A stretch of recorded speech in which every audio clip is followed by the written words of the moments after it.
will find a seat. We're going to get started. This meeting should not take very long. The sooner we can get started, yes, the sooner we can get out of here. Instead of doing a PowerPoint and clicking through it, we just made a copy of the slides so you'll have something to take with you. And then once everybody has been presented with this information, we'll post it online and send you the link so you can have access to this down the road. Some people aren't here today, and so it won't be posted until everybody's gotten the information that we're sharing today. So the handout's coming back. At the end of the meeting, we will have a sign-out sheet. So instead of a sign-in, we're having a sign-out sheet just to make sure we know who was here today, got the information, and so that you guys are prepared and ready for what you need to do between now and the start of next semester with student teaching. I'm going to kind of go over some high points, just some general nuts and bolts. You will be meeting with your supervisors to get down to what the actual semester is going to look like right before you start student teaching. Certification. You guys should have all taken your content test. If you have not, you need to have that taken care of in the next couple of weeks. We are in the process of bringing on a new certification officer.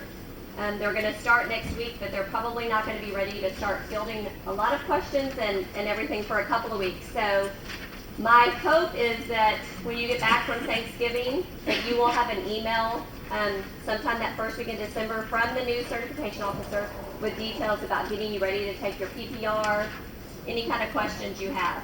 They're going to need a couple weeks to kind of get their feet wet and learn what's going on at A&M. She has experience in it, so she will know quite a bit of information, but we want to let her get her feet wet. But you can expect to hear from her sometime in early December. As far as being cleared for student teaching, you have to have come in and been advised through TLAC advising office. So if you are not a 4-8 or EC6 student, if you're an Aggie Teach kid, you still need to come in and get cleared for actual student teaching, where we make sure you have your coursework done and everything's ready. The courses that you enroll in, Justin Smith listed about which section, which course you actually enroll in. If you're not sure, you can ask him, you can email him. If you need the 12-hour block for insurance purposes or scholarship purposes, that's the T425 section. If you are elementary, you'll be in the TEFE 426 section, and that's all lined out for you middle grade. There's two sections. There's a 500 section and a 550 section. 500 is for people staying in the local area. If you are going to Dallas or Houston, San Antonio, you will sign up for section 550. Your fees are different. That's how they allocate what you pay for, but it's pretty comparable. But make sure you're in the right section when you do your registration. As far as getting ready for student teaching and being prepared, I want to just hit on a few professionalism things. You have one chance to make a first impression. That's with your mentor teacher, that's with your supervisor, that's with the people on your campus. So just keep that in mind the first time you go, and whether you send an email first or make a phone call, and when you show up in person, you've got one chance to make that great first impression. Remember that you're a guest in their classroom and in the school district. At any given time, if things don't go great, they have the right and ability to say, you're no longer welcome here. And unfortunately, we've had that happen a couple of times. So just make sure you always have that in the back of your mind, that you're a guest there. You are providing great value. They love having you, but if something happens where they're not comfortable with you being there and they ask you to leave, that's their right. Down at the bottom where it says be cautious when you post on social media. We've had 2 different students withdrawn from student teaching because they posted something either on Facebook or they tweeted something that was completely inappropriate, and you know that your students will go and find that. Even if you think that it's not your name or they can't hunt you down, they're smarter than we are with technology, and so they'll find you. It was a silly comment, but it was taken inappropriately, and she was asked to leave the campus and did not finish student teaching and graduated without her certification.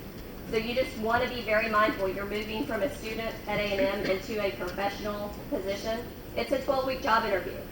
You're basically free labor for 12 weeks, but if you do a great job, they're the ones that are going to help you get your first job, whether it's at that school, at a neighboring school, in another district. Remember all those principals, move around, they know each other. So even though you may be placed in a school where you think, I'm never going to work here, this is not where I want to teach, the people within that school know people where you want to teach. So always keep that in the back of your mind that you're basically on a job interview and you're interviewing them. If that's a school where you think you might want to work, you know, you're getting to know their teachers, their teams, their climate, but realize you're kind of always on display and they're watching to see how you perform. So keep that in mind. The way you dress, punctuality, all those things are very important. There is a classroom of kids that you are accountable and responsible for, so you have to be there on time. If you're not going to be there on time, make sure that you let people know that would be able to step in and take over for you. You're going to want to contact the teacher that you've been assigned to before the winter break. I would highly encourage you, if you have the opportunity, to email or call them and set up a time to go in before Christmas break and see their classroom, see the school, get to know where you're going to park, where your desk is going to be. Just kind of get a feel for it so that when you show up in January, you mentally have a picture of what this is all going to look like and you will be more comfortable. Find out when their conference period is, take them to Starbucks, take them a Sonic drink, and just kind of get to know them, and that will help all of the beginning of student teaching go smoother. Make sure that you finish stronger than you start. Your last impression is going to be what they remember when they're writing you recommendation letters or making an effort to help you get a job down the road. And then make sure that you've searched yourself online and see what's out there, because your kids will Google you and look up all your information and know who you are and what's going on. If your cell phone voicemail is not professional, you may want to think about changing that. Just realize you're transitioning into a position where you're going to have parents and teachers and students seeing you not as an Aggie student anymore, but as an Aggie teacher, and then into the professional phase. So the handbook, we're revising, we're making a few edits, and once that is up and online for the spring, we'll send you an email so that you can click on it, download it, read through it, and be really familiar with it. You're going to want to do that over the break so that you know the expectations, because when you meet with your supervisor at the very beginning of the student teaching semester, you will hand in an acknowledgement that says you know what's in the handbook, you understand your expectations, that you have insurance, and those sort of things. Within the handbook, it talks in general terms, kind of just an overview, things that objectives, what we want you to walk away with and have mastered and be familiar with. Ultimately the goal is that you are more than ready for your own classroom, that you have grown and matured and you are ready to walk into your own classroom, that your supervisor feels that way, and that your cooperating teacher feel like they can say with 100% certainty that you're going to be successful when you get hired and take over your own classroom. It also talks about the components of student teaching, where you're going to start off, observing, assisting, and work your way into full responsibility. Within the 12 weeks required of student teaching, 4 of those you are in full responsibility, which means you are planning, preparing, organizing, and mapping out the blocks of 2 weeks. You may not be the only teacher in the classroom teaching from bell to bell. Your teacher will probably be in there with you. They may be teaching some of the whole group. You may be doing pull-out. Who knows what that's going to look like, but you're responsible for planning that out and seeing what it looks like to map out something. And then when you get to day 2 and there's a fire drill during one course, how do you reassess at the end of the day and reevaluate and regroup so that you can be ready for the next day, and how do you catch those kids up? All of that, just real world, feet to the fire, day in, day out for a long period of time. So that's what full responsibility is going to look like. As far as lesson plans, you will turn in lesson plans. You'll work on lesson plans with your cooperating teacher. Your supervisor will look through them, make sure they're okay. You'll start off writing long lesson plans with a lot of detail. By the time you get into full responsibility, you'll be writing shorter ones if you're comfortable and ready for that. But it's really good practice to kind of script stuff out, think through the whole cycle early on. You will also be evaluated 4 times. There will be 4 formal observations by your supervisor. It'll be 45 minutes. They'll come in, they'll do an observation, they'll fill out a form online, and you will get in, review it, and then have some reflection questions based on that you will submit. You will also have a midpoint and a final conference where your supervisor and your mentor teacher meet with you. That's a great opportunity to get feedback. Your supervisor's coming in and seeing snapshots of time. You know, they're seeing you this little block window of time within one day, within one class period.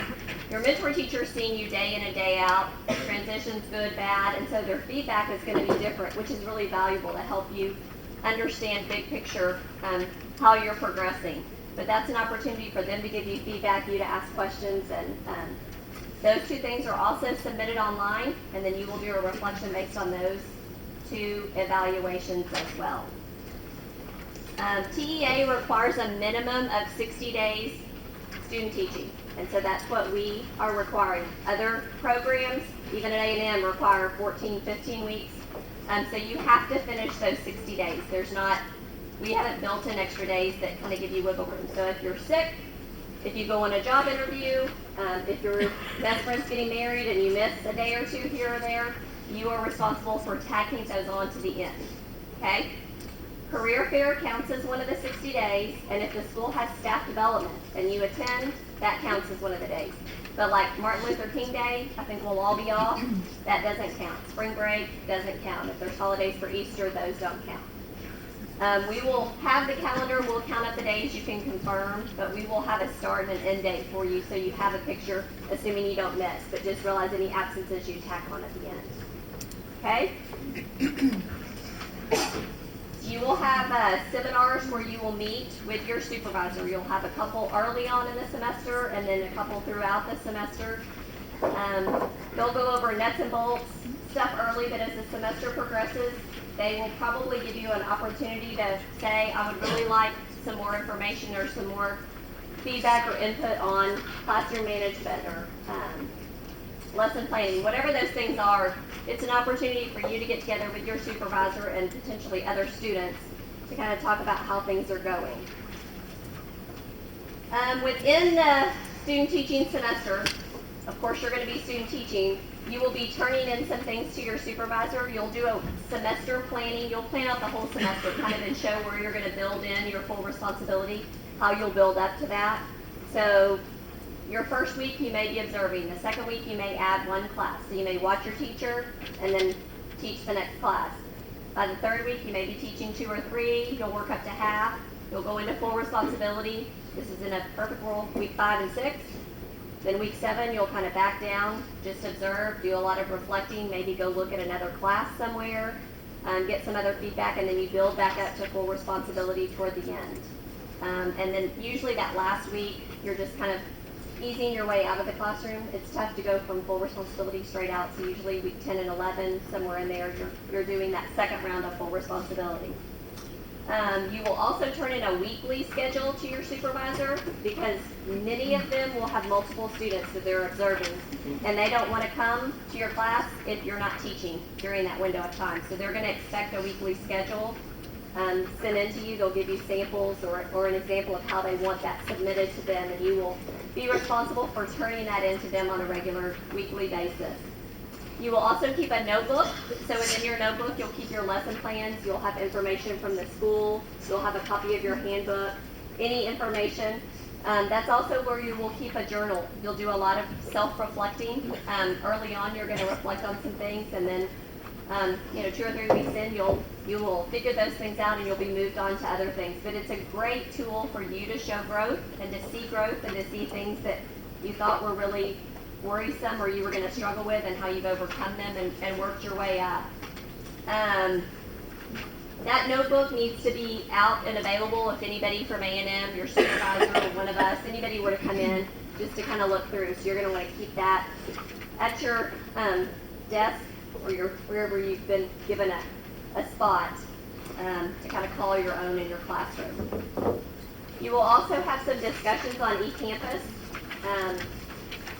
You'll be set up by elementary and secondary as far as getting online and kind of doing some discussions. You'll be given a prompt. You'll answer some questions. You'll read from other students. It's a great way, especially if you're going off to a distance or you're the only student teacher on your campus, to kind of feel connected and feel like what I'm struggling with, other people are struggling with. It's not just me. It's a great way to get good suggestions on ways to handle certain situations other people are going through. So it's a great way. It's not going to be extra work in the sense of research or anything. It's basically just what's going on right now. How have you handled this? How does this resonate with what you've been taught at A&M? Is this real world? Those kind of things. But it's a great tool to keep you in the loop with others. I've talked about you will do reflections for the observations and evaluations that are done. At the very end of the semester, you will also do an evaluation on your cooperating teacher and your supervisor. And that's for our benefit, to know how your semester went.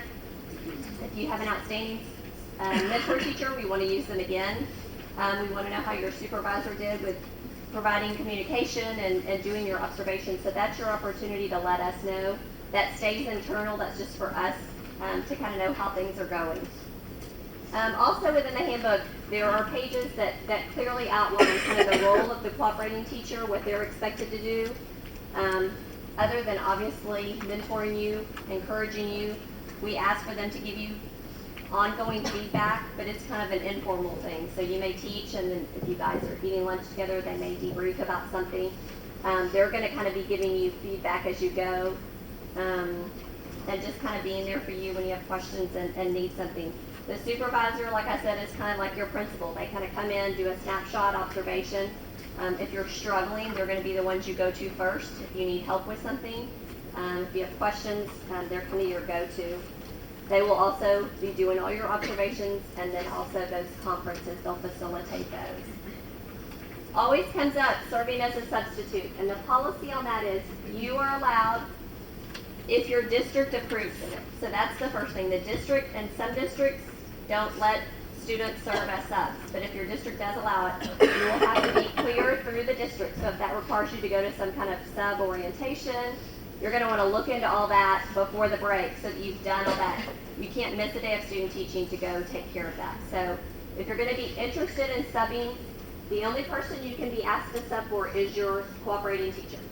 Okay, they can't come into you as the bell's ringing and say, we need you to go down the hall and take over, Miss class because she's not here. So the only person you can be asked to sub for is your mentor teacher. We ask that if the district allows it, that you sub one day as basically a thank you. Where you're not getting paid, they don't take a day, it's just kind of a thank you. You can sub 3 additional days for your cooperating teacher and get paid. So as long as you've done what you're supposed to as far as paperwork and being cleared by the district, you can get paid up to 3 days. Those 3 days count towards your 60 days. Okay? So actually those 4 if you do 4 total days. 1 free, 3 paid. Those count towards your 60 days. You would not be starting as a sub until you've at least finished some of your full responsibility that first round. So that second week, you're not going to be asked to step in and sub for your teacher. Okay? Any questions on that? If they do come down and say, can you please go down the hall and sub, just say, unfortunately, our policy at A&M is it doesn't allow us to sub outside of this classroom. And so they may decide to pull your teacher and ask them to go down, as long as they documented that you're okay and that you can sub in that room, but you can't be asked to go down. I mean, if it's for 10 minutes, that's one thing. I'm talking about this is a full day being asked to go take over a different class. If that becomes an issue, you need to let one of us know, your supervisor or our office know. We've had problems with that in the past. Okay, moving on. Any questions on serving as subs? Yes? At the end of our 60 days, can we go sub for that district? You can do whatever you want. You can be hired as a long-term sub. That's day 61. Yes, you can take over. You can go sub anywhere you would like. Absolutely. And a lot of you guys will get that opportunity in the spring. A lot of people are on maternity leave, and there's options, whether it's at your school or another school, to take over long-term sub jobs. If there are problems in student teaching and you are put on a growth plan or a probation contract, there's information in the handbook about that and what that looks like. We don't want that to happen, but there are times where situations arise where you are put on some kind of plan to show improvement, and if improvement is not seen, then what that next step means. You have to remember, student teaching and being certified is different than your degree. So you're getting your undergrad degree. On top of that is a certification to teach. So they're separate. It's like an accounting. You can get your accounting degree and then you get your CPA. So just remember, they're not hand in hand. So just because you've done all your coursework doesn't mean that you're going to be certified to teach. This is an extra step that you're responsible for showing mastery, so that we are also certifying you as a teacher. Because A&M's putting their stamp on you and saying you're ready based on your observations and evaluations. Even if you think you may never want to teach and you're not going to teach, if you've made it this far, you want to take care of it, have it, so that you don't ever know you're going to want to fall back on it. But you need to have the mindset that you're in a job interview and these people are going to help you get your first job. The back of the handbook has a lot of supplements, a lot of kind of sample forms to review to use this reference. One of them is called Classroom Suggestions, Observation Suggestions. That first day or two is a great guide. If you're just going to be sitting and kind of watching dynamics of how the classroom works and everything, it's got some really good prompts to help you if you want to use that as a guide. A lot of the other just pacing schedules, things that your supervisor will go over with you as far as nuts and bolts and what you're accountable to turn in the back of the handbook. And you guys, I know some of y'all came to career fair. Did most of you come to career fair on Monday and kind of see the dynamic of that?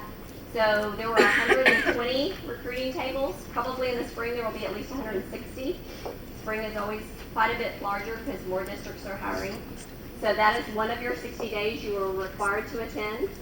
And it's on Monday, April 13th. Some of you may be finished with student teaching by then. There's potential based on holidays and the schedule. You may be wrapped up that week before, so you would still need to come to this. This would be your 60th day, okay? Once registration is available, you'll get an email from us on how to get online and register for that. You guys all should have had to have gotten insurance for observations this semester. Most of those are good for the whole school year, so you're just going to want to make sure that you're covered for the spring semester. It's free for student teaching, so you've got to have that in the event that something comes up that you're covered with insurance.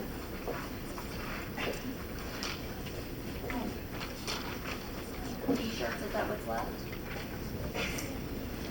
You guys all have been in for advising. Did some of you get free TLAC T-shirts? Anybody pick those up? Okay. Well, if you want one, you can go by the advising office. They say TLAC. I don't even know what they say. Aggie teachers. I think the Aggie teachers glows in the dark. I don't know. But it's a great thing for you guys, especially if your school has, Fridays where you wear your school T-shirt, or you could be a good PR tool to help people know that you're an Aggie teacher. But if you want to go by the advising office, the T-shirts are available for you. Okay, what questions do you guys have? Did Aggie people get insurance? Yes, you have to have insurance. You can go to ATPE or TSTA, TCTA. You sign up online. It's free. I assume that we're already covered.